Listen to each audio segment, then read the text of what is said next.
Salut à tous, donc aujourd'hui on se retrouve pour une petite vidéo dans le cadre des concours des ambassadeurs de l'entreprise Conrad. Donc le but va être de réaliser une domotique pour chez soi à l'aide d'une Raspberry et d'un écran tactile pour contrôler le tout.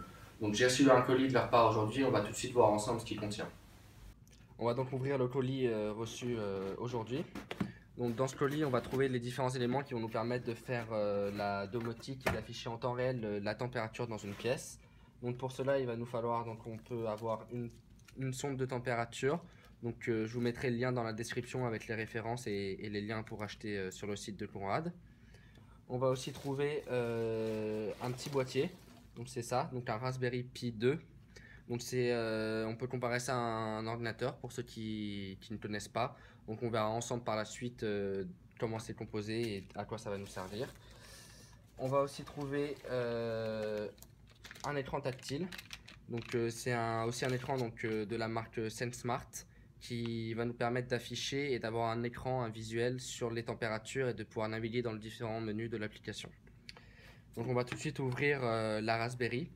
Voici la Raspberry, donc c'est une petite carte composée de différents ports USB, donc on en a 4, ainsi qu'un port Ethernet, une sortie son, une sortie HDMI, une alimentation, donc on verra par la suite comment on peut connecter tout ça, ainsi que différentes pins qui vont nous permettre de récupérer les différentes tensions et les valeurs du capteur de température de la pièce.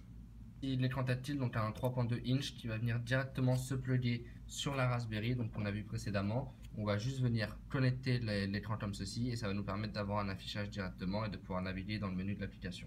Dernier composant qui va nous être utile, donc c'est un capteur de température, donc c'est le DS18S20.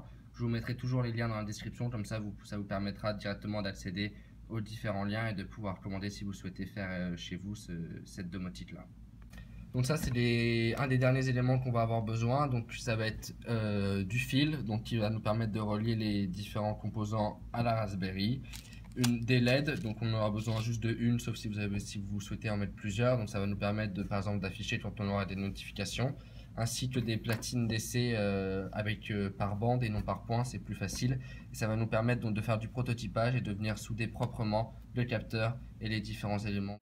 La première étape de soudure va consister à venir souder une résistance appelée résistance de tirage entre la ligne bleue et la ligne jaune que vous pouvez voir sur le schéma. Il faudra ensuite venir souder un fil sur chacune de ces lignes ainsi que le capteur de température. Les fils seront donc reliés à la Raspberry entre la borne 1 pour le fil relié au capteur vert, entre la borne 7 pour le jaune et 39 pour le bleu. Donc maintenant on va lancer l'impression du cache et du support pour la Raspberry donc à l'aide d'une imprimante 3D. Donc si vous n'avez pas ça chez vous, vous pouvez vous rendre dans des centres comme des Fab Labs ou le Tech Shop à Paris qui vont vous permettre soit d'imprimer, soit de réaliser par exemple un boîtier en contreplaqué afin de rendre quand même la chose un peu plus esthétique. Une fois le boîtier réalisé, il vous suffira juste donc de fixer le support de la Raspberry au mur, de venir visser la Raspberry, mettre l'écran tactile ainsi que le cache et lancer la Raspberry. Voilà, donc on se retrouve devant l'affichage de la température, donc il fait à peu près 20 degrés chez moi. On voit donc que l'interface est assez basique, donc le but des prochaines vidéos, ça va être un peu d'améliorer cette interface. Pourquoi pas de pouvoir incorporer l'heure ou la date, ainsi que de paramétrer les notifications. On va aussi travailler sur les prochaines vidéos sur la transmission des informations par onde radio, ce qui va permettre par exemple de pouvoir mettre un capteur à l'extérieur ou encore de mettre des capteurs dans d'autres pièces de la maison. On va aussi travailler sur les notifications et sur l'affichage de l'heure et de la date dans le programme.